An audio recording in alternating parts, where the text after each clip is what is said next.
guys, Devin Henderson here with Waterfront Realty. In today's video, I just want to quickly talk about post-occupancy closing agreement. This is something that most people probably have not heard of, maybe you're not familiar with. This term might be something that you will be searching the first time you hear about it. So it's pretty common here since COVID, things have become more common with the post-occupancy agreement.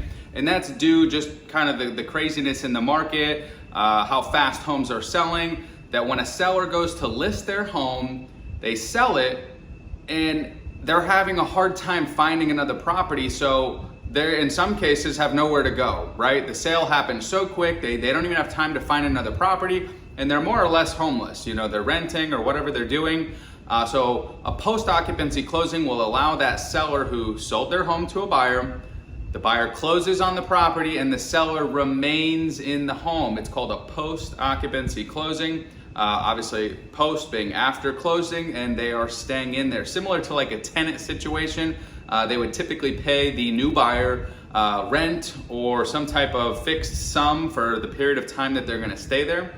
In some cases, the seller will actually even stay for free. I have seen this a couple times just due to the crazy market where a buyer agreed to allow the seller to stay there for up to 3 months for free, giving him time to either find a new property or comfortably move out of the property. Maybe they were relocating out of state and they just needed some time to pack their things. There's all sorts of different reasons, but again, it's a post-occupancy closing, has become very common. I'm sure we'll start to see less and less of these as the market cools a little bit. There'll be more supply for buyers to choose from, and they might not be so inclined to agree to something like a post-occupancy closing. Maybe on another video we can do what's called a pre-occupancy closing, but that in a nutshell is basically when a buyer moves into a property before he closes on it. Most attorneys would probably strongly advise against this because there's a number of reasons why that could go wrong. They don't get the loan, something happens, they don't get their financing, and now they're moved into this property and the seller of the home now has the burden of trying to get them evicted and moved out of the home, which can be very difficult. So if you have any questions about post-occupancy closing or pre-occupancy closing, I'll try to cover that in another video, but I'd love to talk with you. Happy to help answer any questions that you might have. I have done this many times. In theory, it works perfect, just as it should, but there are some concerns to be considered as well, and you definitely want to have an attorney involved on a transaction like this to make sure that there is some legal terminology either added to the contract or an entirely separate agreement that states the terms and when the seller needs to vacate.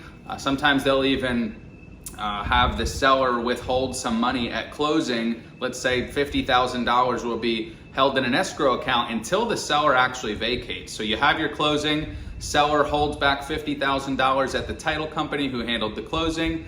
They stay there for the 3 months. Then they vacate, they get their $50,000 back. So the $50,000 that was held back is just kind of like a insurance, if you will, to assure the new buyer that, hey, the seller's gonna get out in 3 months like they said they are. And that's kind of my security, that they're gonna do that. They don't get the 50 grand until they get out. So most people are gonna probably abide by what they agreed to if there's $50,000 on the line. That's just one of the many ways to make that smoother. And again, happy to discuss many different options. I've gone through this countless times.